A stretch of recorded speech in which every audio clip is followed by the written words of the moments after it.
The bullet that grazed her shoulder wasn't what made Julia Thompson decide to leave Denver, Colorado in the summer of 1878, but it certainly made the decision easier.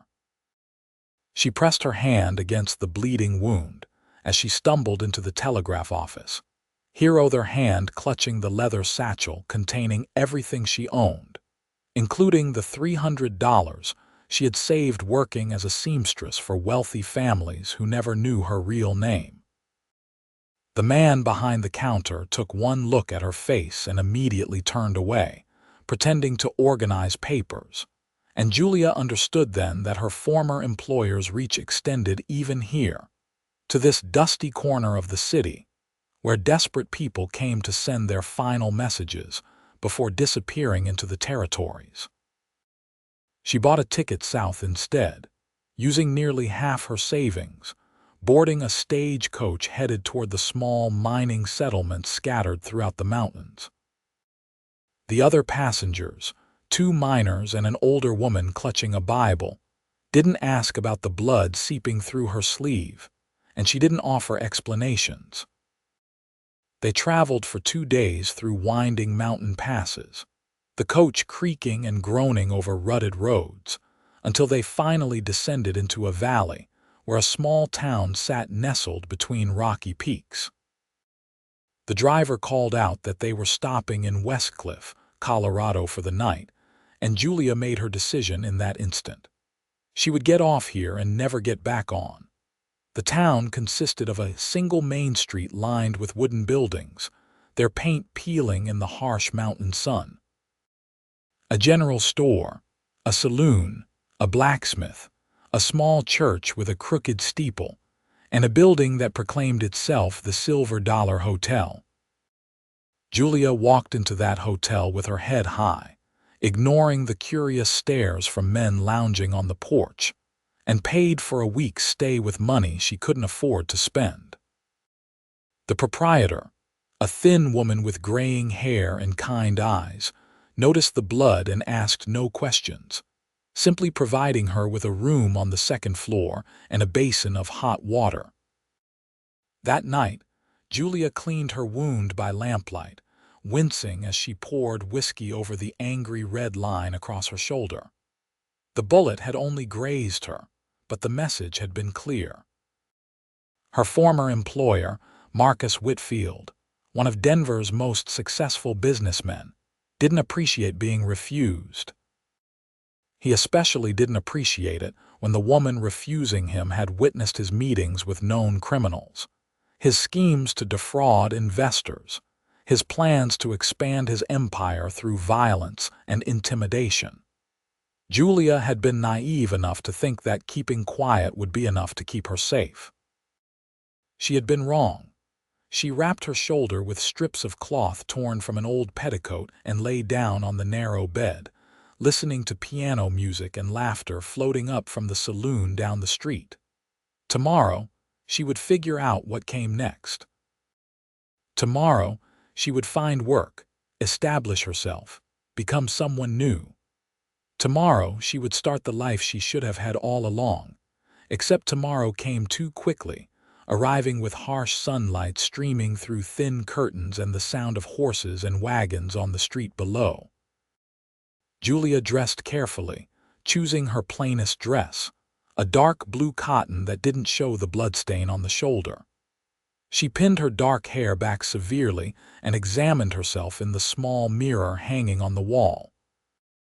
At 22 years old, she looked older, the past few months having etched worry lines around her eyes and mouth. Good, she thought. Maybe that would help her blend in, become invisible in this small mountain town. The proprietor, who introduced herself as Mrs. Henderson, served breakfast in a small dining room off the main lobby. Julia was the only guest, picking at bacon and eggs while Mrs. Henderson bustled around, refilling her coffee cup and making small talk about the weather, the mine production, the upcoming social at the church. Julia answered in monosyllables, not wanting to encourage questions but not wanting to appear rude either. Looking for work. Mrs. Henderson finally asked directly, settling into the chair across from Julia with her own cup of coffee. Julia nodded. I can sew, keep books clean, cook reasonably well. The general store might need help, Mrs. Henderson said thoughtfully. Or the dress shop, though Mrs. Riley can be particular. There's the restaurant, though they mainly hire Chinese workers. The saloon's always looking for girls, but I wouldn't recommend that path for someone like you. Someone like me. Someone who's running from something specific rather than towards something general, Mrs. Henderson said matter-of-factly. I've been in this business long enough to tell the difference. Julia felt her face flush. I'm not running from the law. Didn't say you were. But you're hurt, you're scared, and you paid for a week when you clearly need every dollar. That tells me you're trying to buy time to think. Mrs. Henderson stood, collecting the breakfast dishes. The general store opens at 8. Mr. Patterson owns it. Tell him I sent you. But Julia didn't go to the general store. Instead, she spent the morning walking the perimeter of town, learning its layout, identifying escape routes, watching the rhythms of daily life. Miners headed up into the hills with their pickaxes and lunch pails. Women hung laundry in small yards behind houses. Children chased a dog down an alley. Everything appeared normal, peaceful, safe. Julia knew better than to trust appearances. She was standing outside the blacksmith shop, watching the smith work a piece of glowing metal on his anvil, when a rider came down the main street at a speed that sent dust flying and chickens scattering. The horse was a magnificent buckskin, and the man riding it sat his saddle with the easy confidence of someone who had been born on horseback. Julia stepped back instinctively, pressing herself against the blacksmith's wall as horse and rider thundered past. "That's Shane Bridger," a voice said beside her. Julia turned to find a young woman, perhaps a year or two younger than herself, with blonde hair and a friendly smile. "He runs cattle on a ranch west of town. Comes in once a week for supplies, makes all the girls flutter, never pays them any mind." "I'm not fluttering," Julia said stiffly. The young woman laughed. "I can see that. I'm Mary Peters. I work at the general store. Julia Thompson." The name felt strange on her lips, even though it was truly hers.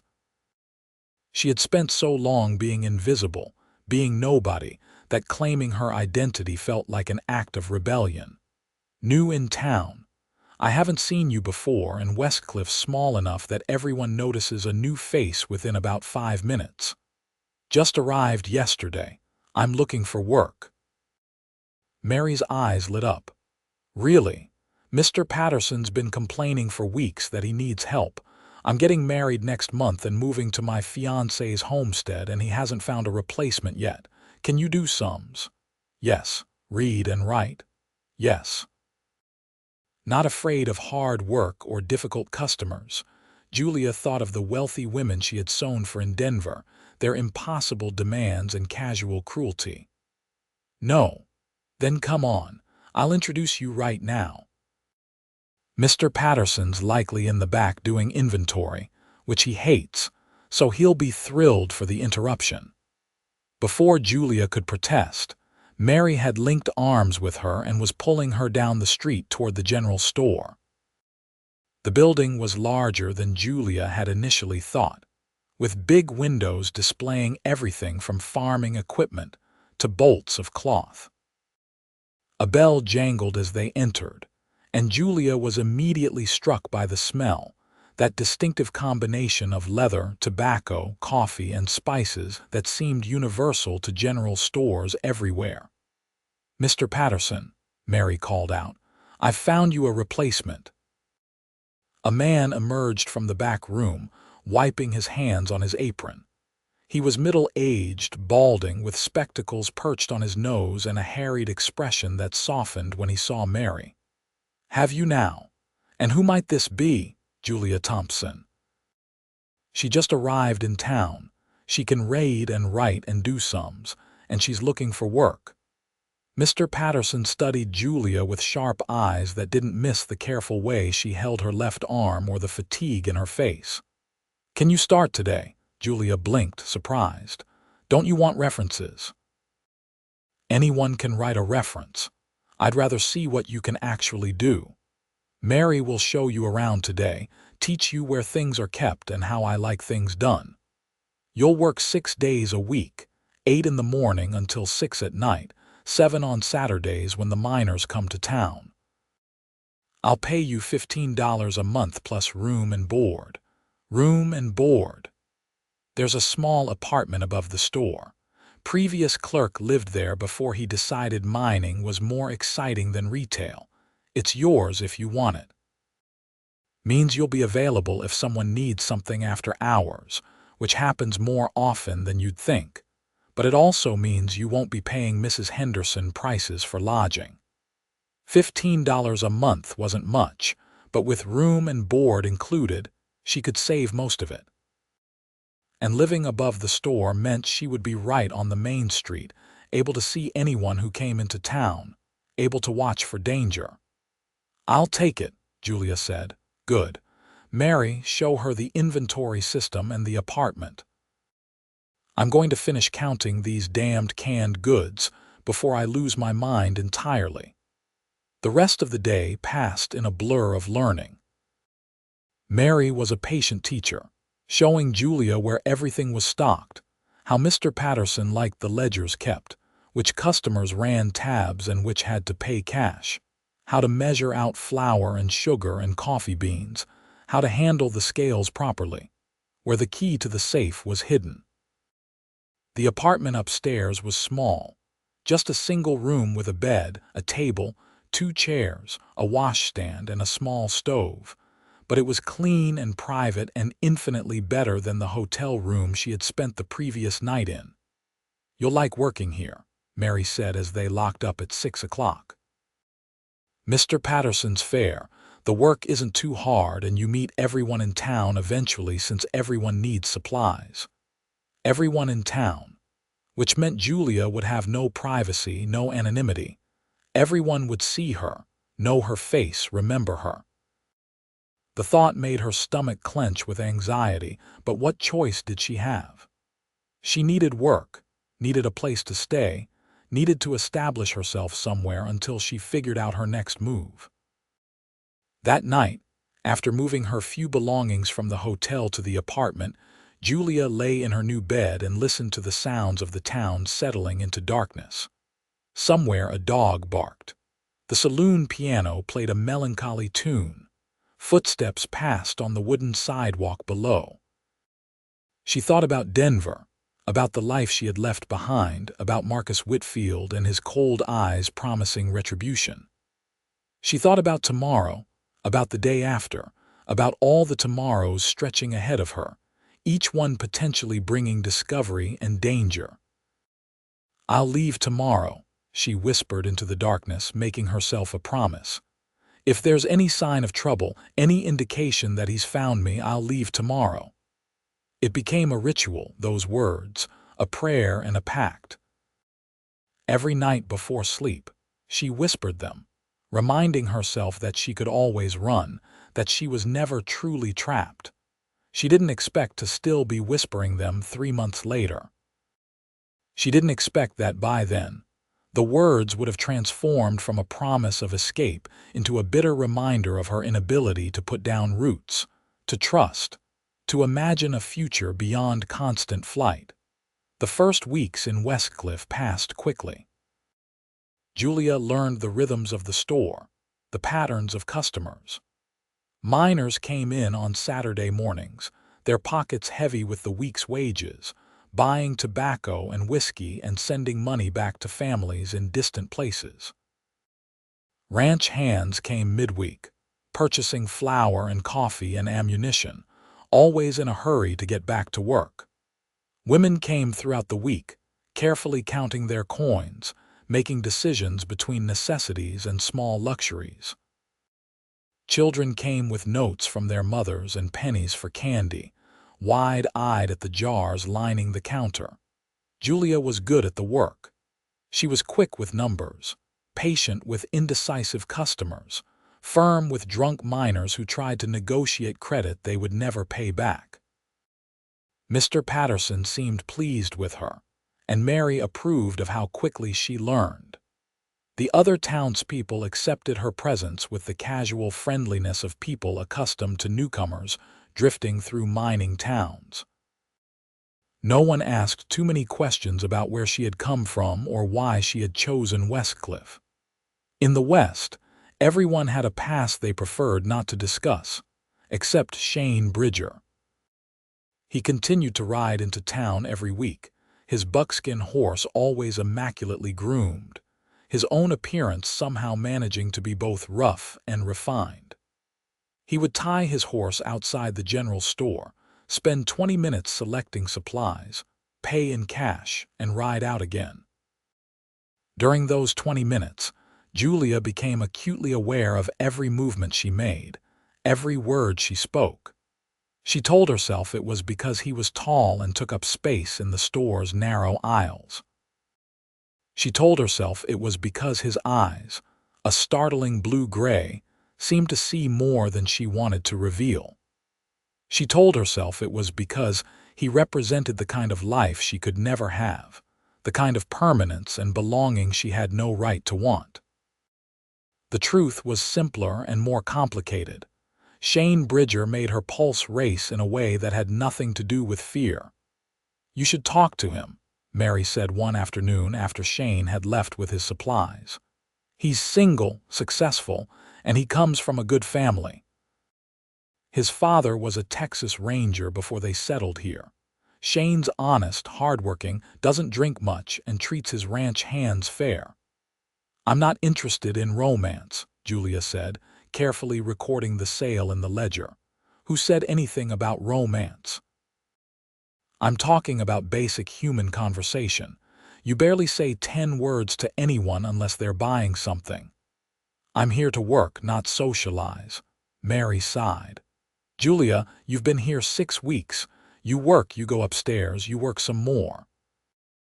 You haven't been to church, haven't attended any of the socials, haven't made a single friend unless you count me, and I'm leaving in 2 weeks."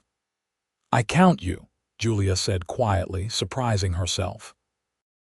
She hadn't meant to admit that Mary's friendship mattered, that the young woman's cheerful chatter and kind heart had become one of the few bright spots in her carefully controlled existence.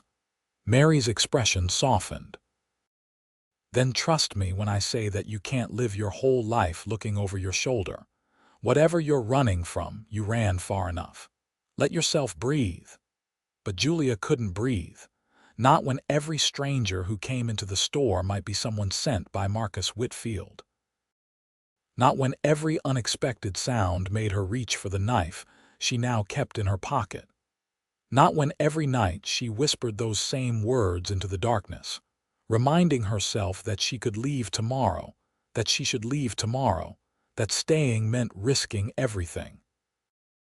The first frost came in October, turning the mountain peaks white and bringing a chill to the mornings that made Julia grateful for the small stove in her apartment.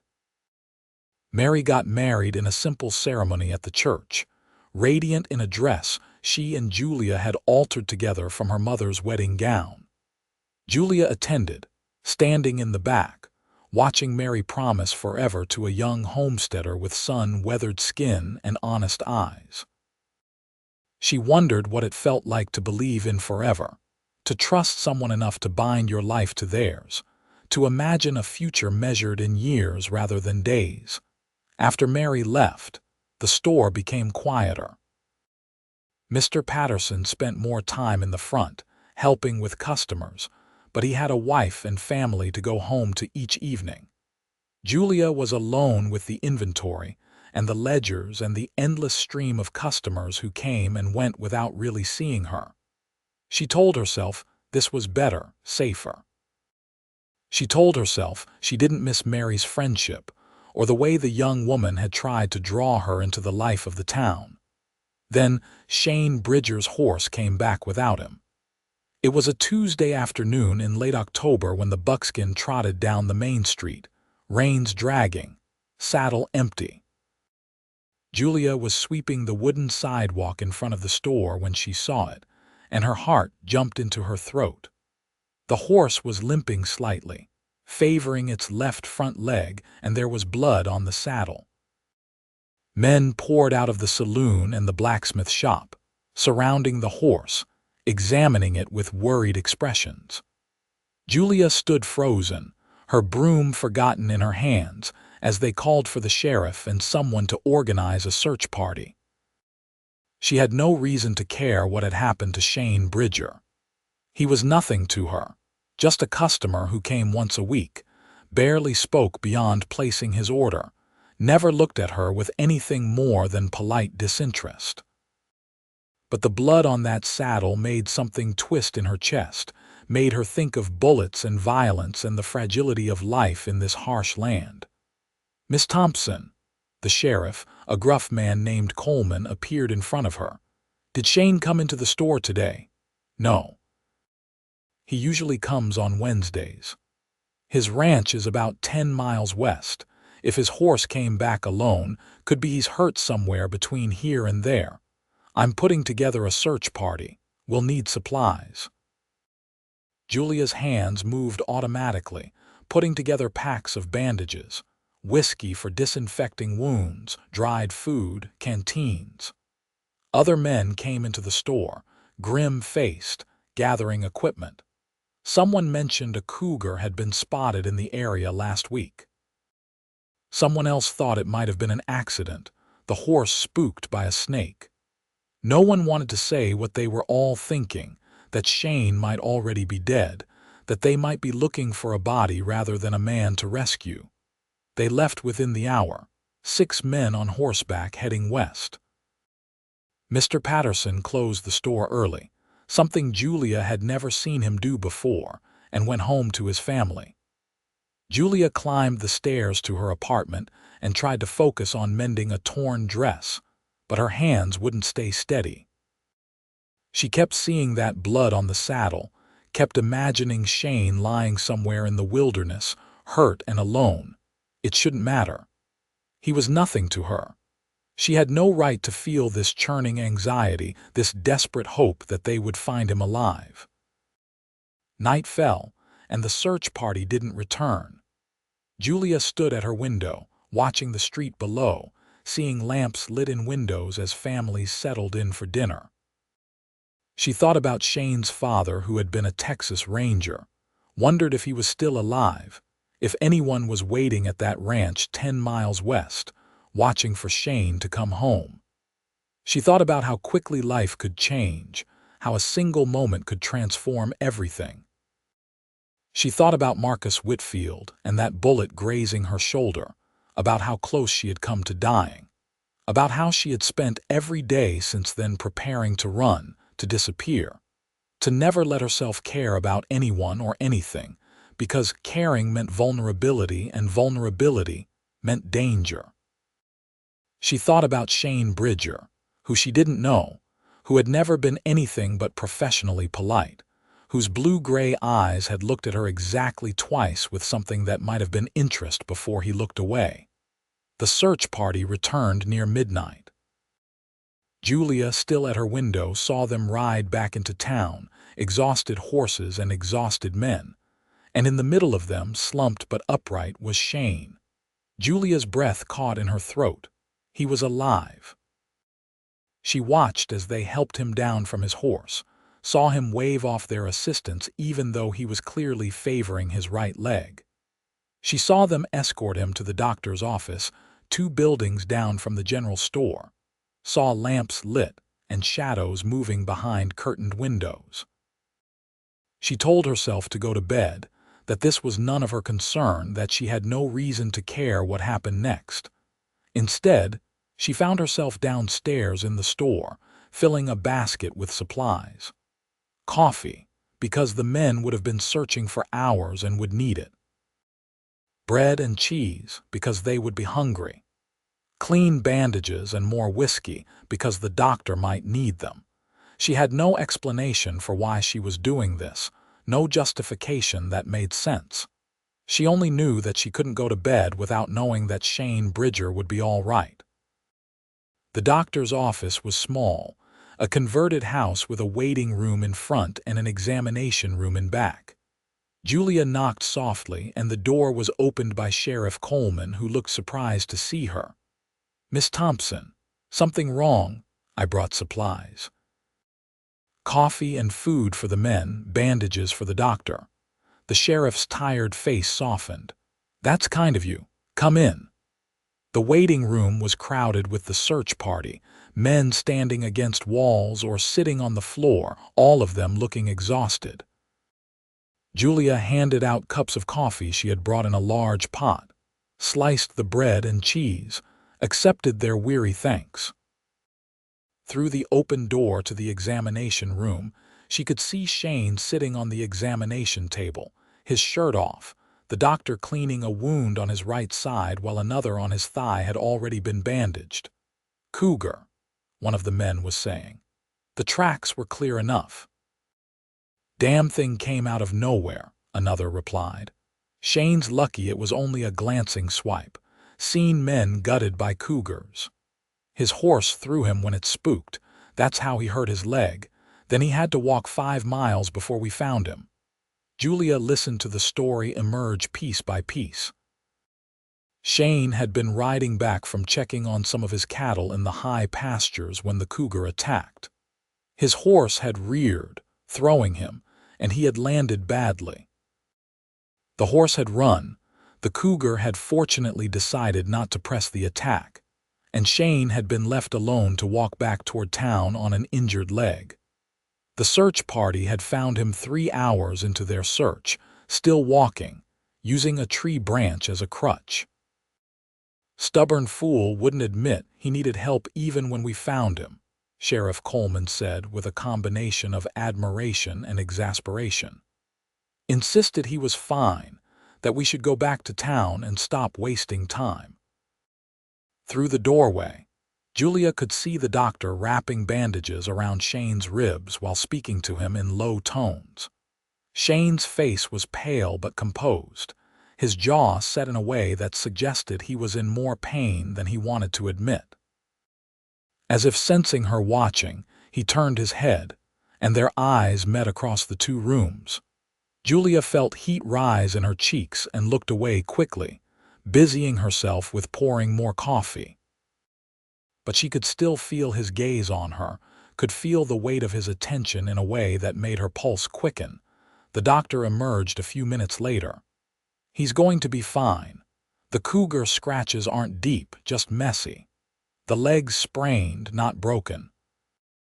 He needs to stay off it for a week, keep the wounds clean, and try not to be a heroic idiot." "I have cattle to manage," Shane's voice came from the examination room. "Can't stay off my feet for a week." "You have ranch hands for a reason," the doctor shot back. "Let them earn their keep. You push that leg too soon, it won't heal right, and you'll be limping for the rest of your life." Shane appeared in the doorway, buttoning a clean shirt someone had provided. His movements were stiff, careful, and Julia noticed how he kept weight off his right leg. "I'll rest tonight. Tomorrow I need to get back." "Tomorrow you need to stay wherever you're sleeping and not move," the doctor said firmly. "That's not a suggestion, Shane. That's a medical order." "Where are you staying?" Sheriff Coleman asked. "Your ranch is too far to ride tonight, not with those injuries." Shane hesitated. "The hotel, I suppose. Mrs. Henderson's full up. There's a mining company bringing in new workers, took all her rooms for the week." "The saloon has rooms above it," someone suggested, "which will be loud all night and smell like whiskey," the doctor said. Not exactly conducive to healing. Julia found herself speaking before she could think better of it. "He can use the spare room at the store." Everyone turned to look at her. Julia felt her face flush deeper but kept her chin up. "There's a storage room behind the counter. It has a cot. It's quiet, clean, and I can make sure he has food and water." She addressed Shane directly. "Mr. Patterson won't mind. He'd want to help. Shane studied her with those blue-gray eyes, and Julia couldn't read his expression. "That's generous, Miss Thompson, but I couldn't impose." "It's not an imposition, it's a practical solution." She kept her voice businesslike, professional. "You need a place to stay, I have one available. Tomorrow you can decide what to do next, but tonight you need to rest." The doctor nodded approvingly.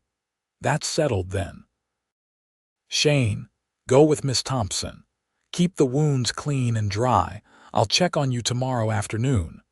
Shane looked like he wanted to argue but was too tired to muster the energy. He accepted a crutch from one of the ranch hands and limped toward Julia. "Thank you," he said quietly. "Don't thank me yet," Julia replied, surprised at the steadiness of her own voice. "You haven't seen the storage room." The walk back to the general store was slow, Shane moving carefully, clearly in pain despite his best efforts to hide it. Julia unlocked the store and lit lamps, illuminating the shadowy interior. The storage room was exactly as she had described, small and utilitarian, with a narrow cot, a washstand, and shelves stacked with excess inventory. She had slept there herself during her first week before moving into the apartment upstairs. "It's not much," she said, pulling clean blankets from a shelf, "but it's warm and quiet. It's perfect." Shane lowered himself onto the cot with a barely suppressed groan. "Better than I deserve for being careless enough to let a cougar surprise me. Could have happened to anyone. It happened to me. That makes it my responsibility." He looked up at her, and Julia was struck again by how his eyes seemed to see more than they should. "Why did you offer this?"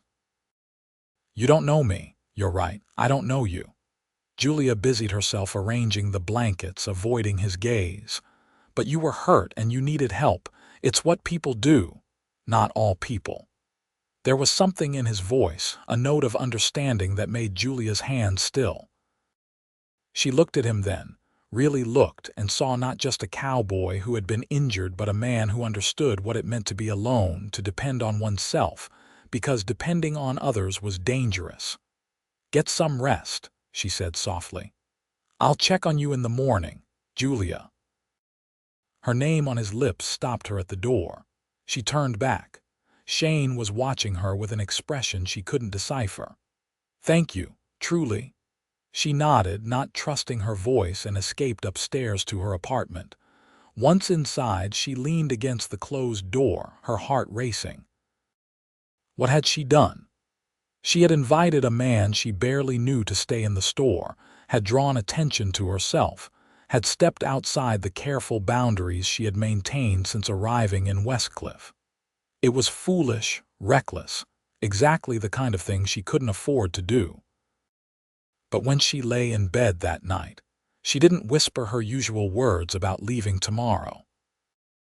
Instead, she lay awake thinking about Shane Bridger sleeping one floor below, thinking about the blood on his saddle and the relief she had felt seeing him alive, thinking about how his eyes had looked at her with something that might have been gratitude or might have been something more.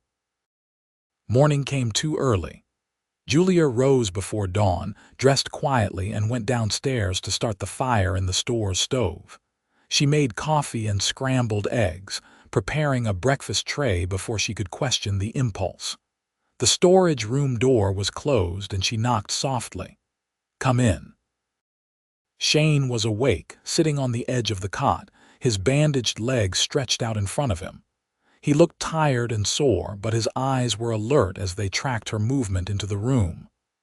"I brought breakfast," Julia said, setting the tray on a nearby crate. "How are you feeling?" "Like I got into a fight with a cougar and then walked 5 miles on a bad leg." A hint of a smile touched his lips. "But alive, which is better than the alternative. The doctor said he'd come by this afternoon. You need anything before then? More bandages, water?"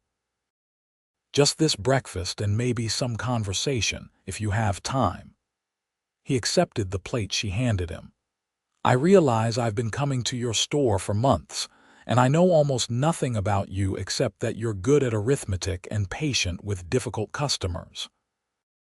Julia felt her guard rising. There's not much to know. I work at the store. I keep to myself. Where did you come from before Westcliffe? Back east. It wasn't quite a lie. Colorado was east of California, west of Missouri. It was vague enough to be meaningless. Family, none that matter. That was true enough. Shane studied her for a long moment, and Julia resisted the urge to fidget under his gaze. Finally, he nodded. All right, no more personal questions. But can I at least know why you blush every time I come into the store? Julia felt her face flame. I don't you do. I noticed it weeks ago. Thought maybe I had done something to offend you, but you're always perfectly professional. Then last night you offered me a place to stay, brought supplies to the doctor, made me breakfast this morning. I'm trying to figure you out, Julia Thompson, and I can't tell if you're the kindest person I've ever met or the most afraid. Maybe I'm both, Julia said before she could stop herself. The admission hung in the air between them, more honest than she had intended to be. Shane's expression softened. Who hurt you? That's a personal question. So it is. He took a bite of eggs, giving her space to retreat if she wanted, but Julia found she didn't want to retreat, not entirely. A man in Denver, she heard herself say. A powerful man who didn't like being told no. I left before things could get worse than they already were. Did they get bad? Julia's hand moved unconsciously to her shoulder, where the bullet scar was hidden beneath her dress. Shane noticed the gesture, and his jaw tightened. I see, he said quietly. And now you're here, working at a general store, keeping to yourself, probably planning your next escape route just in case. How did you? Because I did the same thing when I first came here.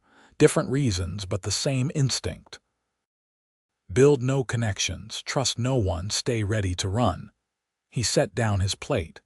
It gets exhausting after a while, doesn't it? Always looking over your shoulder, always waiting for the other boot to drop. What changed for you? I realized I was so busy protecting myself from potential pain that I was guaranteeing myself actual loneliness. Shane leaned back against the wall. My father was a Texas Ranger. Good man, honest man, but he made enemies. One of those enemies came after our family. Killed my mother, wounded my father, tried to kill me. I was 18, old enough to track the man down and put a bullet in him, which I did. Legal shooting, self-defense, but it left me feeling like danger was always one step behind me. Julia found herself sitting on a nearby crate, drawn into his story despite herself. How old are you now? 26. Came to Colorado 5 years ago, started the ranch with money my father gave me. Spent the first 2 years jumping at shadows, sleeping with a gun under my pillow, not getting close to anyone because I thought caring about people made them targets. What changed? Julia asked again. Shane smiled, and it transformed his face, making him look younger, less guarded. My neighbor's barn burned down. Lightning strike, nothing sinister, but he lost everything. Couldn't rebuild alone. I had 2 choices, help him and risk forming a connection, or watch him lose his livelihood because I was too scared to be human. I chose to help. We rebuilt that barn together, me and him and half the ranchers in the area. And I realized that community isn't a weakness. It's the only thing that makes life worth living. You're saying I should let myself care about this place, these people. About you, Julia thought but didn't say. I'm saying that whoever hurt you in Denver probably wants you scared and isolated. Best revenge is refusing to give him that power. Live your life, make friends, put down roots. Shane's eyes held hers. Or keep running. That's always an option too. But speaking from experience, running doesn't actually get you anywhere. You just end up alone in a different place. Julia stood abruptly. I should open the store. People will be wanting their morning supplies. Julia. That note in his voice again, gentle but insistent. I'm not trying to push. I'm just saying you don't have to be alone unless you want to be." She fled before she could do something foolish like cry or admit how much his words had struck home. The store provided blessed distraction, customers coming in for flour and coffee and nails. Each transaction a simple exchange that required no vulnerability, no honesty, no risk. Mr. Patterson arrived at his usual time and was pleased to hear Shane was resting comfortably in the storage room. He approved completely of Julia's decision to offer him shelter. "Shane's good people," Mr. Patterson said.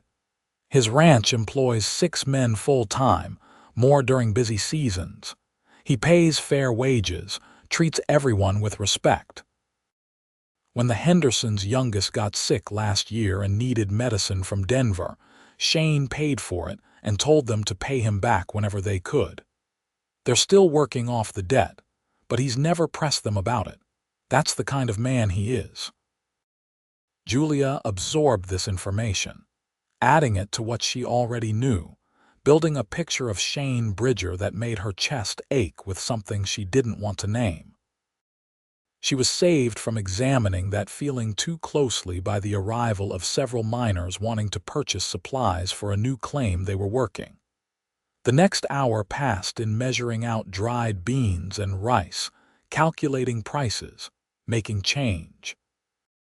The doctor arrived just after lunch, examining Shane's wounds and pronouncing himself satisfied with their progress.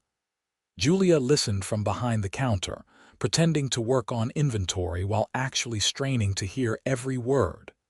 "Keep doing what you're doing," the doctor told Shane. "Rest that leg, keep the wounds clean. Another few days and you'll be able to ride back to your ranch, though you should still take it easy for another week after that." "A few days." Shane's voice held frustration. "I can't impose on Miss Thompson's hospitality for a few days."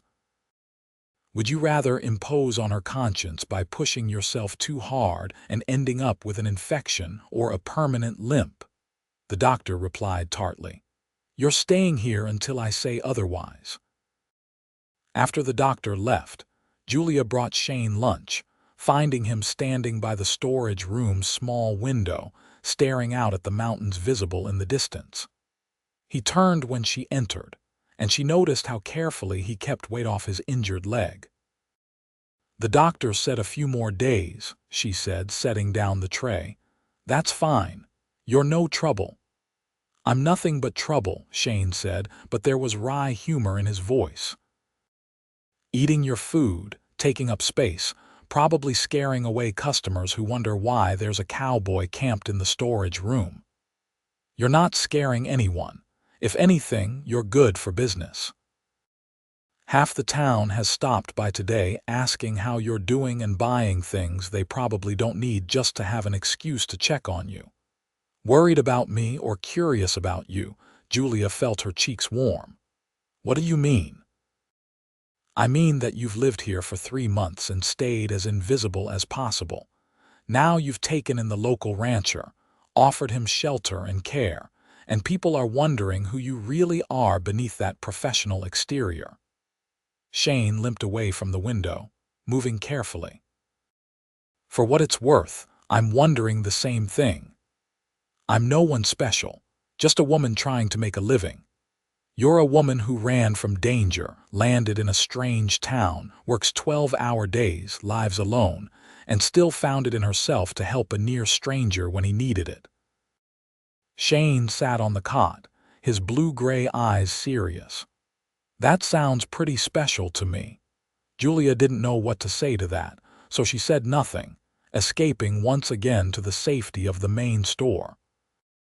But Shane's words lingered, wrapping around her heart like ribbons, making her think about who she was and who she might become if she ever stopped being afraid. The next few days fell into a pattern. Julia would bring Shane breakfast, check his bandages, make sure he had water and anything else he needed. During the day, she worked in the store, increasingly aware of his presence just one room away. In the evenings, after closing, she would bring dinner and find herself lingering, drawn into conversation despite her better judgment. Shane told her about his ranch, the cattle he raised, the challenges of making a living from the land. He told her about growing up in Texas, riding with his father on patrols, learning to track and shoot and survive in harsh country. He told her about his dreams of expanding the ranch, maybe starting a horse breeding program, creating something lasting that would outlive him. In return, Julia found herself sharing more than she had intended. She told him about learning to sew from her mother, about working for wealthy families in Denver, about the satisfaction of creating beautiful things with her hands. She told him about books she had read, places she wanted to see, the strange loneliness of living in a city surrounded by thousands of people who never really saw you. She didn't tell him about Marcus Whitfield specifically, but Shane was perceptive enough to read between the lines. He didn't push for details, seeming to understand that some wounds needed time before they could be examined in the light. On the third evening, Shane was standing again, putting more weight on his injured leg. The doctor had visited that afternoon and pronounced him well enough to return to his ranch the next day, provided he took things easy and let his ranch hands do the heavy work. "I'll be leaving tomorrow," Shane said, and Julia's heart sank in a way that made no sense. She had known this was temporary, that he would heal and return to his life, that this strange intimacy born of necessity would end as abruptly as it had begun. "That's good," she managed. "You must be eager to get back to your ranch." "I am." Shane moved closer and Julia found herself stepping back, hitting the wall behind her. He stopped, giving her space but holding her gaze. "But I'm going to miss these conversations. I'm going to miss seeing you every day. You'll still see me.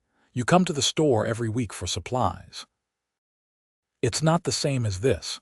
Talking to you when it's quiet, learning who you are beneath the careful facade." Shane's expression was intense, serious. "Julia, I know you have reasons to be cautious.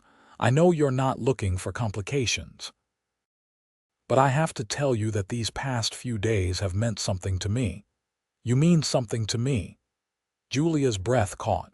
"Shane, I'm not asking for promises or declarations. I'm just asking if maybe you feel it too, this connection between us." She wanted to lie to protect them both from the impossibility of whatever this was. But she had lied enough, hidden enough, and Shane was looking at her with such hope and vulnerability that she couldn't bring herself to hurt him. "Yes," she whispered. "I feel it, but that doesn't change anything." I'm not," she struggled to find words. "I whisper to myself every night that I'll leave tomorrow, that if there's any sign of danger, any indication that the past has caught up with me, I'll disappear. That's not a promise I'm willing to break, and it's not fair to ask you to care about someone who might vanish without warning." "I'm not asking you to break promises to yourself," Shane said gently. "I'm asking if you'll let yourself consider another option. Stay, build a life here. Let me help protect you if danger comes. You don't have to face everything alone. You barely know me. Then let me get to know you better. Let me court you properly. Dinner at the restaurant, walks in the evening, sitting together at church. Normal things that normal people do when they're interested in each other." "I'm not normal," Julia said, feeling tears prick her eyes. "I'm damaged and scared and carrying more baggage than any man should have to deal with." Shane reached out slowly, giving her time to pull away, and gently took her hand. His palm was calloused from ranch work, warm and solid and real. "We're all damaged, Julia. We're all scared of something. The only difference is whether we let fear run our lives or whether we decide that connection is worth the risk." Julia looked down at their joined hands, feeling the heat of his skin against hers, feeling something crack open inside her chest. She wanted this. She wanted him. She wanted to believe that staying was possible, that she could have a life beyond constant vigilance and preparation for flight. What if he finds me? She asked, voicing her deepest fear. What if Marcus Whitfield sends someone to hurt me, and by being near me, you become a target too? Then we'll face it together. Shane's thumb traced circles on her palm. I'm not some helpless town dweller, Julia. I was raised by a Texas Ranger. I know how to fight, how to protect what's mine. And if you'll let me, I'll make you mine to protect. It was too much, too fast, too everything. Julia pulled her hand away, wrapping her arms around herself. I need time. I need to think. Take all the time you need. Shane stepped back, giving her space. I'll be at my ranch 10 miles west. If you decide you want to try this, come visit. If you decide it's too much, I'll understand. But Julia, he waited until she met his eyes. I hope you'll choose to stay. I hope you'll choose to give us a chance. Because in 3 days, you've made me feel more alive than I have in 5 years of careful, cautious living. I think we could be good together. I think we could be amazing. Julia fled upstairs without responding, her heart hammering against her ribs. She paced her small apartment, emotions churning. Part of her wanted to run immediately, to pack her bag and leave Westcliffe behind before she could get any more entangled. Part of her wanted to run downstairs and tell Shane yes. Yes to everything. Yes to courtship and connection and the terrifying possibility of love. She stood at her window, looking out at the town she had lived in for 3 months without really living in it at all. She thought about Mary's wedding, about the joy on the young woman's face as she promised forever to someone she trusted. She thought about the townspeople who had rallied to search for Shane, who had given their time and energy because he was one of them, because that's what community meant. She thought about Mr. Patterson's kindness in hiring her without references, about Mrs. Henderson's tactful discretion, about all the small ways people in Westcliffe had made space for her without demanding she explain herself. She thought about Shane's words about running versus living, about protection versus isolation, about fear versus faith. And she thought about how, for the first time since leaving Denver, she hadn't whispered her nightly promise about leaving tomorrow. She had forgotten entirely, too caught up in thinking about Shane's hand holding hers, his voice saying she meant something to him, his eyes offering her a future she hadn't dared to imagine. Morning came, bringing a clear sky and cold air that promised winter was coming. Julia rose early as always and went downstairs to find Shane already awake, his few belongings packed. His leg was still bandaged, but he moved with more ease, the worst of the injury clearly healing. Coffee, Julia offered, her voice carefully neutral. Please. Shane accepted the cup she poured, their fingers brushing briefly. Thank you for everything, Julia. The shelter, the food, the care. I won't forget it. You're welcome. She wanted to say more, wanted to tell him she had spent all night thinking about his offer, that she was terrified and tempted in equal measure. But the words stuck in her throat. Mr. Patterson arrived just after sunrise, greeting Shane warmly and offering to have one of his sons drive Shane back to the ranch in a wagon. Shane accepted gratefully, and within an hour, preparations were made. Julia watched from behind the counter as Shane climbed into the wagon, moving carefully, settling onto the bench seat. He looked back at the store, his eyes finding hers through the window. Even from a distance, she could feel the question in his gaze, the hope. She raised one hand in farewell, and he nodded, touching his hat in response. Then the wagon rolled away down the main street, carrying him back to his ranch and his life, leaving Julia behind in the store with a choice to make. The day passed slowly. Customers came and went, but Julia's mind was elsewhere. She kept thinking about Shane's invitation to visit the ranch, about his offer to court her properly. She kept thinking about how her apartment had felt emptier than usual last night, how the storage room looked too bare now without his presence, how much she already missed their evening conversations. That night, alone in her apartment, Julia sat at her small table with a piece of paper and a pencil. She made 2 lists. On one side, she wrote all the reasons she should run. Marcus Whitfield's influence and resources, the danger of staying in one place too long, the risk of involving Shane in her problems, the impossibility of explaining her past to a man who deserved honesty. On the other side, she wrote reasons to stay. The life she was building in Westcliffe, the job she enjoyed, the friends she was making, the community that had welcomed her. And at the bottom of that list, in letters that seemed to glow in the lamplight, she wrote, Shane Bridger. She stared at those 2 lists for a long time, weighing risks against rewards, fear against hope. Then she crumpled up the paper and threw it in the stove, watching it burn. Some decisions couldn't be made with lists and logic. Some decisions had to come from a deeper place, from the part of herself that had survived Marcus Whitfield's threats, that had built a new life from nothing, that had offered shelter to an injured cowboy despite every instinct screaming at her to stay invisible. Julia stood and went to her window, looking out at the stars scattered across the vast western sky. Somewhere under those same stars, Shane Bridger was at his ranch, maybe looking at the same sky, maybe thinking about her. "I'll leave tomorrow," she whispered into the darkness, her nightly ritual. But this time, the words felt different. This time they felt like a lie. Sunday came, and for the first time since arriving in Westcliffe, Julia went to church.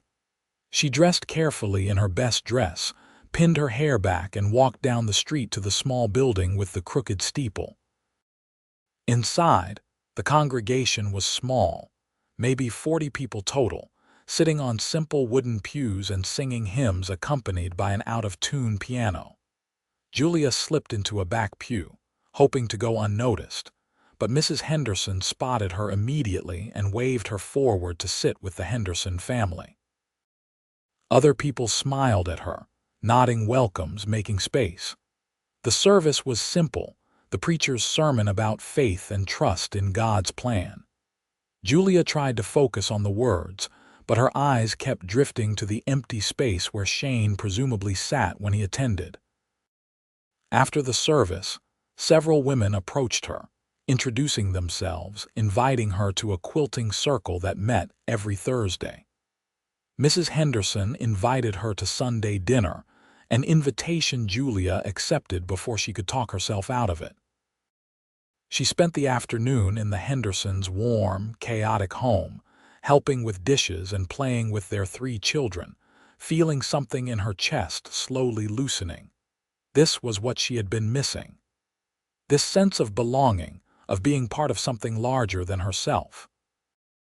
These people saw her not as a tool to be used or a problem to be solved, but simply as Julia, another member of their community deserving of kindness and inclusion. The next day, Monday, Julia asked Mr. Patterson if she could have the afternoon off. He looked surprised, as she had never requested time off before, but he agreed readily. Julia went upstairs and changed into her riding clothes, a split skirt that allowed for easier movement. She hadn't ridden a horse in months, but she had learned as a girl, and surely the skill would come back to her. She walked to the livery stable and asked to rent a horse for the afternoon. The livery owner, a taciturn man named Wilson, asked where she was headed. "The Bridger Ranch," Julia said, lifting her chin. "I'm going to visit Shane. He invited me." Wilson's weather-beaten face split into a grin. About time someone caught that boy's attention. The mayor's gentle, knows the way out to his place. Follow the western road, turn north at the lightning-struck tree, follow the fence line for another mile. Can't miss it.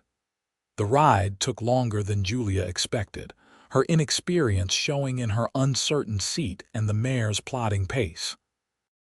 But Wilson had been right about the horse knowing the way, and eventually Julia found herself riding through a gate marked with a sign reading Bridger Ranch.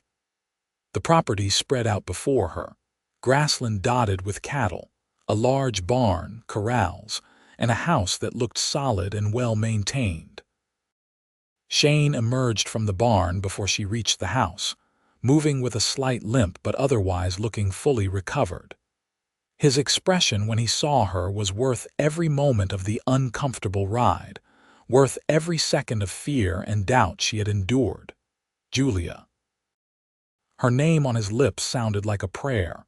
He reached up to help her dismount, his hands steady on her waist. "You came." "I came," she agreed, her voice shaking slightly.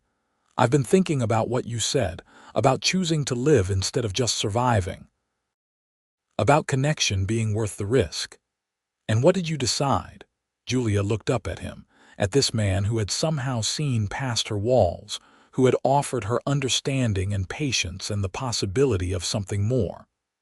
"I decided that I'm tired of whispering about leaving tomorrow. I want to think about staying. I want to think about next week, next month, next year. I want to see 1,000 tomorrows, and I want to see them with you." Shane's face transformed, joy and relief and something deeper flooding his expression. "You mean it. You're willing to try." "I'm terrified," Julia admitted. "I don't know how to do this. I don't know how to let someone in. I'm probably going to panic and try to run at some point. Then I'll remind you why you stayed." Shane's hands cupped her face gently. "I'll court you properly the way you deserve. I'll prove to you that I'm worth the risk. And when you panic, I'll be patient. When you want to run, I'll ask you to stay. But the choice will always be yours, Julia. Always. What if Marcus Whitfield finds me? Then we'll handle it together. I meant what I said about protecting you. I'm not going to let anyone hurt you again." Julia believed him. Against all logic and experience, she believed him. She rose on her toes and pressed a soft kiss to his cheek, feeling his sharp intake of breath, feeling her own heart race with a mixture of fear and anticipation, and something that felt dangerously like happiness. "So this is your ranch," she said, stepping back and looking around. "Show me everything. I want to know all about your life here." Shane's smile was brilliant. "It would be my pleasure." He showed her the barn with its neat rows of stalls, introduced her to his favorite horse, a big bay gelding named Thunder. He showed her the cattle grazing in the distance, explained his system for rotating pastures to prevent overgrazing. He showed her the bunkhouse where his ranch hands lived, introduced her to the men who worked for him, all of whom greeted her with friendly but respectful courtesy that suggested Shane had already mentioned her. Finally, he showed her his house. It was modest, a 3-room structure with a main living area, a bedroom, and a kitchen. But it was clean and well organized, with windows that let in plenty of light and a stone fireplace that promised warmth in winter. "I built most of it myself," Shane said, watching her examine everything. "Still needs work. The kitchen could be bigger, and eventually I'd like to add another room or two, but it's solid, well built. It's home." Julia ran her hand along the smooth wood of the table, imagining meals eaten here, conversations shared, a life built in this space. "It's lovely." "It could be yours too," Shane said quietly. "I'm not asking for an answer now. I'm not pushing. But I want you to know that when I think about the future, about those 1,000 tomorrows, I see you here. I see you making this house a home, sharing this life with me." Julia's throat tightened with emotion. "That's a big dream for someone you barely know." "I know enough. I know you're brave and kind and stronger than you realize. I know you make me want to be a better man. I know that when I thought about dying on that mountain after the cougar attack, one of my regrets was that I'd never really talked to you, never asked if you felt what I was starting to feel." Shane took her hand, threading their fingers together. "Life's too short to waste time on caution. I'm not proposing marriage right now, but I'm telling you my intentions are serious. I want to court you with the goal of making you my wife someday, if you'll have me." Julia looked at their joined hands, at the calluses on his fingers, at the way his hand swallowed hers. She thought about all the reasons this was impossible, all the ways it could go wrong. She thought about Marcus Whitfield and the danger that might still be following her. She thought about her nightly whispers about leaving tomorrow, about the bag she kept packed under her bed, about the escape routes she had memorized in every building she entered. Then she thought about Shane's eyes when he said she meant something to him. She thought about the community in Westcliffe that had welcomed her. She thought about the life she could have if she was brave enough to reach for it. "My intentions are serious too," she said, meeting his gaze. "I'm not sure I know how to be courted properly. I've never let anyone close enough to try. But I want to learn. I want to try. With you." Shane pulled her into his arms, and Julia let herself melt against him, feeling his heart beat strong and steady beneath her cheek, feeling safe in a way she hadn't felt since childhood. They stood there for a long moment, holding each other, breathing together, beginning something that felt significant and terrifying and exactly right. The courtship that followed was unlike anything Julia had imagined. Shane was patient and persistent, riding into town twice a week instead of his usual once, always finding reasons to stop by the store. He bought supplies he probably didn't need, lingering to talk with her between customers. He invited her to ride out to his ranch on her afternoons off, teaching her about cattle ranching, letting her meet his animals, sharing the work that was his passion and livelihood. They had dinner together at the restaurant, sitting across from each other at the small table, talking about everything and nothing. Shane told her about his childhood in Texas, about his mother who had died too young, about his father who still lived in a small house on the edge of the ranch, retired but still offering advice. Julia told him about her own mother, dead from fever when Julia was 15, about learning to survive alone in Denver, about her love of reading and her dreams of someday traveling to see the ocean. They went to church together, sitting side by side in the pew, sharing a hymnal. They attended the town social, dancing in the community hall while a fiddle player provided music. Shane held her carefully, respectfully, but Julia could feel the tension in his arms, the restraint he was exercising. She appreciated his patience even as part of her wished he would be less patient, would kiss her the way she was starting to crave. The kiss came on a Wednesday evening in November, when Shane rode into town through the first snowfall of the season. Julia had closed the store early due to the weather, and she was upstairs in her apartment making soup when she heard his knock. She opened the door to find him covered in snow, his hat white with it, his cheeks red from cold. "What are you doing here?" she asked, pulling him inside. "The weather's terrible. I know. I wanted to make sure you were safe, that you had enough firewood and food for a few days in case we get snowed in." Shane brushed snow off his coat, his eyes warm as they looked at her. "I couldn't stand the thought of you alone up here, maybe needing something." "I'm fine. I have plenty of supplies." Julia took his coat, hanging it by the door. "But I'm glad you came." They ate soup together, sitting at her small table, the lamp casting warm light while snow piled up outside.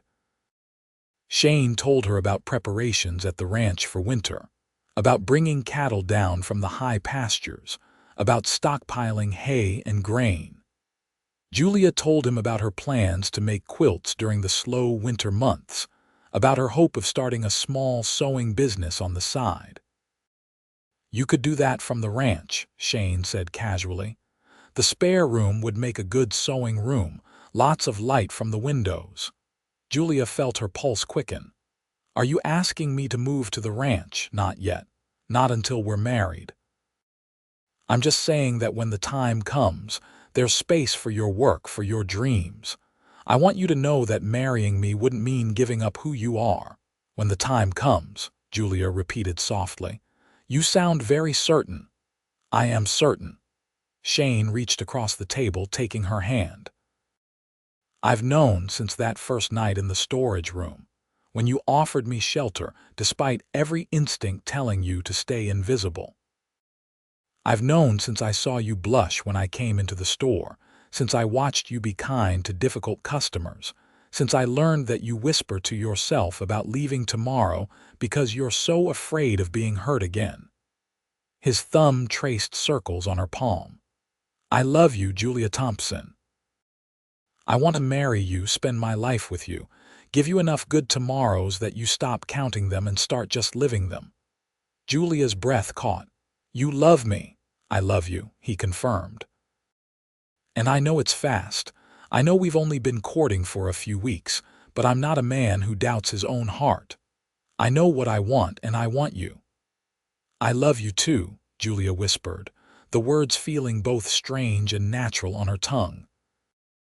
I think I've loved you since you said I didn't have to face everything alone. Maybe even before that, when you used to come into the store and I would watch you from the corner of my eye and wonder what it would be like to know you. Shane stood, pulling her up with him, his hands framing her face. Can I kiss you, please? Julia breathed, and then his mouth was on hers, warm and soft and perfect. She had been kissed before, quick stolen moments that meant nothing, but this was different. This was Shane, this was love, this was a promise of all those tomorrows he had offered her. She wrapped her arms around his neck, pressing closer, kissing him back with all the pent-up longing she had been holding inside. When they finally broke apart, both breathing hard, Shane rested his forehead against hers. Marry me. Now, Julia asked, dazed. Soon. This winter. I don't want to wait, Julia. I don't want to spend another night knowing you're here alone when you could be with me. I don't want to spend more months courting when we both know where this is going. Marry me. Julia thought about all her reasons for caution, for moving slowly, for protecting herself. Then she thought about how those reasons felt increasingly hollow, increasingly like excuses rather than genuine concerns. Shane loved her. She loved him. Life was uncertain and dangerous regardless of what choices she made. She could spend years being careful and still end up hurt, or she could take this leap of faith and possibly find happiness. Yes, she said. Yes, I'll marry you. Shane's whoop of joy echoed through the small apartment. He spun her around, both of them laughing, and then he was kissing her again, deeper this time, with less restraint. Julia felt heat flood through her, felt desire spark to life in a way she had never experienced before. This was what it meant to want someone, to be wanted in return, to know that this kiss was just the beginning of a lifetime of kisses. They set the wedding for the second Saturday in December, giving themselves just 3 weeks to prepare. It seemed both too soon and not soon enough. Julia sewed her own wedding dress, a simple but elegant gown in cream-colored wool that would be warm enough for a winter ceremony. Shane talked to the preacher, arranged for a small reception at the restaurant, invited his ranch hands and neighbors. Word spread through Westcliffe, and suddenly Julia found herself at the center of attention she had spent months avoiding. The women of the town rallied around her, offering help and advice. Mrs. Henderson gave her the wedding ring that had belonged to her mother. The quilting circle made them a wedding quilt. Mr. Patterson threw Julia a party at the store, presenting her with a set of dishes and serving pieces. Even Wilson at the livery stable gave them a wedding present, a young mare he said would be perfect for Julia to learn proper riding on. Through it all, Marcus Whitfield's shadow seemed to recede. Julia still had moments of panic, still woke sometimes in the night convinced she had seen his face in a crowd. But Shane was always there, solid and reassuring, reminding her that she wasn't alone anymore, that whatever came, they would face it together. 2 days before the wedding, Julia had her first meeting with Shane's father. Silas Bridger was in his 60s, weathered and graying but still sharp-eyed and capable. He came to dinner at Shane's house, where Julia was preparing a meal with Shane's help, and studied her with the intensity of a man who had spent decades judging character. "So you're the woman who's got my son acting like a lovesick fool," Silas said, not unkindly. "I hope I'm the woman who makes him happy," Julia replied, meeting his gaze steadily. "That you do. Haven't seen him smile this much since before his mother died." Silas accepted the coffee Julia poured for him. "Shane tells me you came from Denver running from trouble." Julia tensed, but Shane's hand on her back steadied her. "Yes, sir.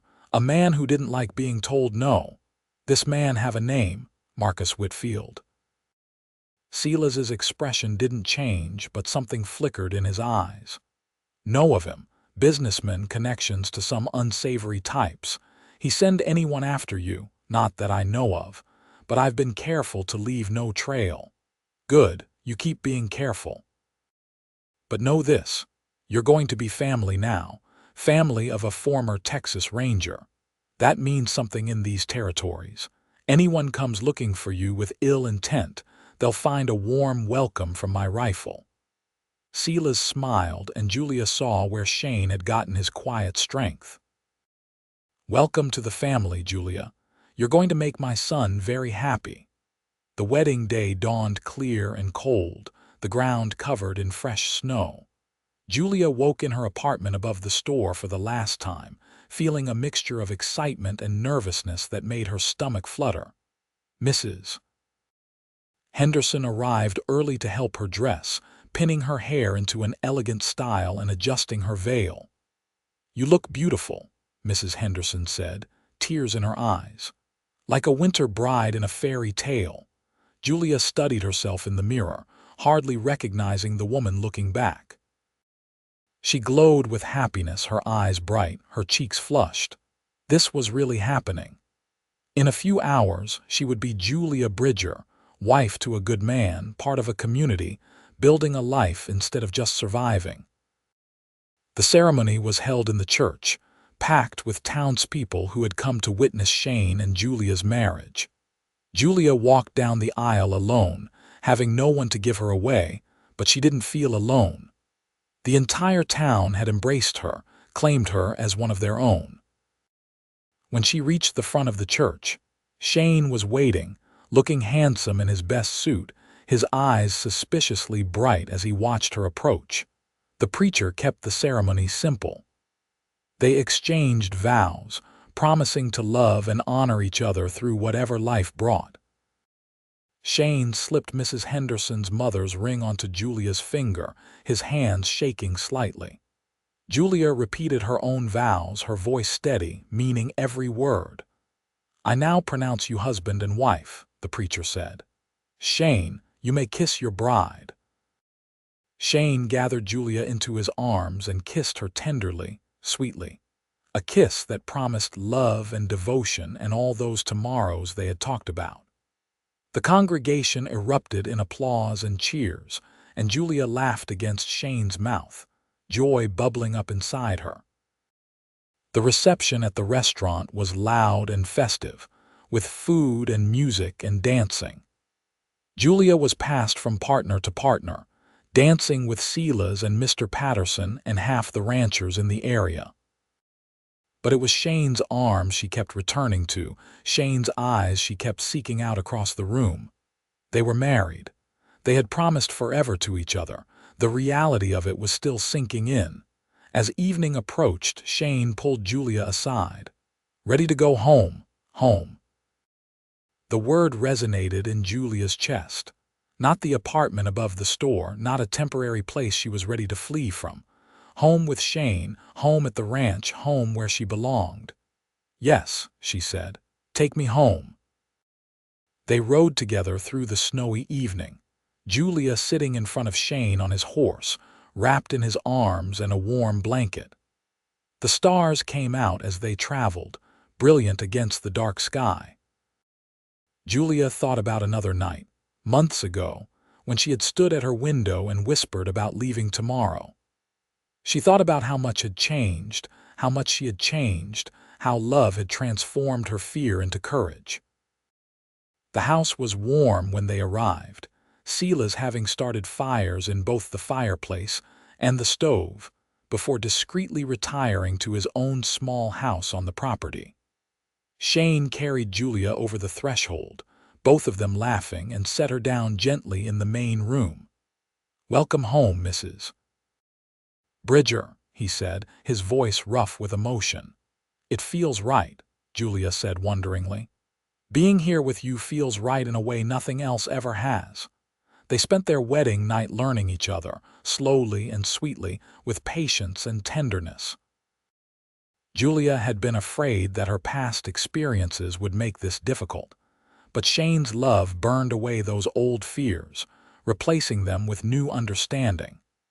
This was what intimacy was supposed to be, this joining of not just bodies but hearts and souls. This was what it meant to truly belong to someone and have them belong to you.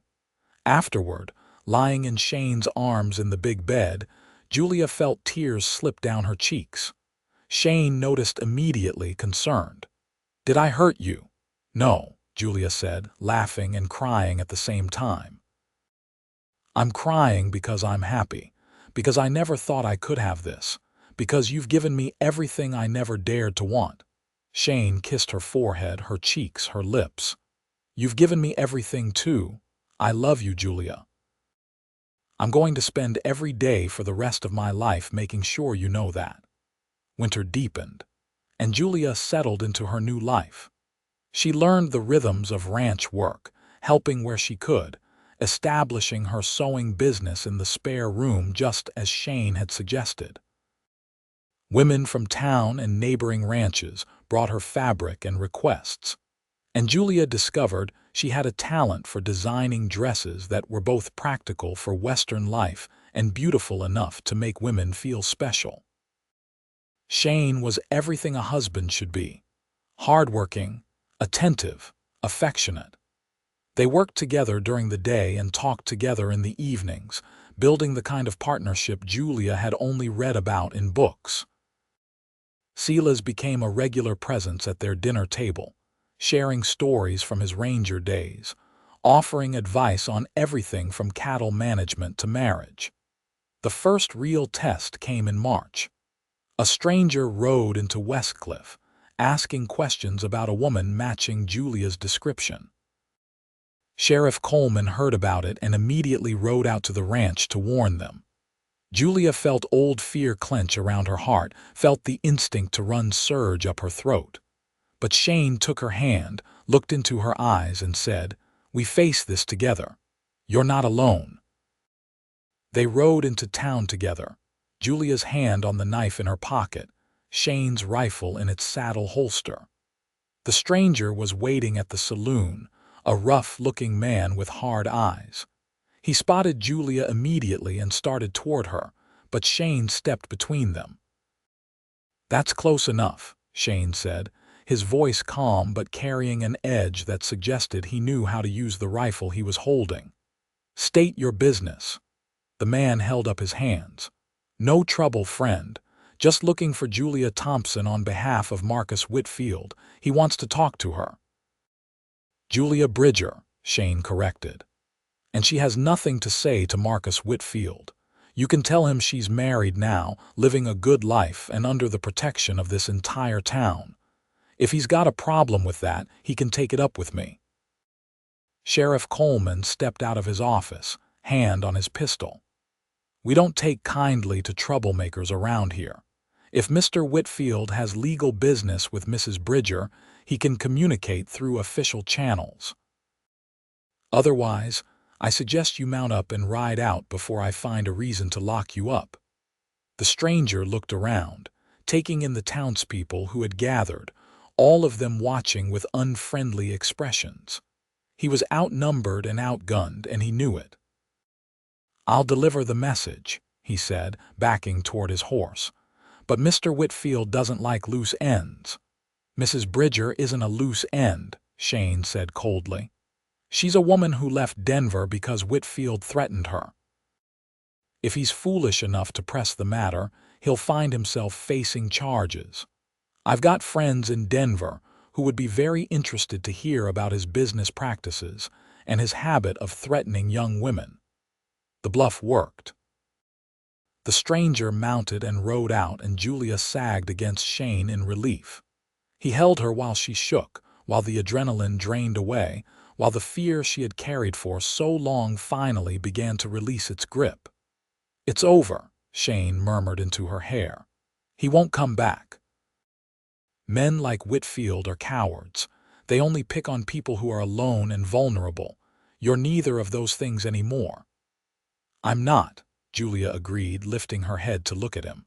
"Because of you, because of this town, because I finally found the courage to stop running and start living." Spring came, bringing green grass and new calves. Julia's sewing business thrived, and she found herself with more work than she could handle. She hired 2 young women from town to help, teaching them her techniques, enjoying the companionship. The ranch prospered under Shane's careful management, and he was able to buy more land, expand his herd. In May, Julia realized she was pregnant. She told Shane over dinner, watching his face transform with joy and wonder. He knelt beside her chair, pressing his ear to her still flat stomach as if he could hear their child's heartbeat. "A baby," he breathed. "We're going to have a baby."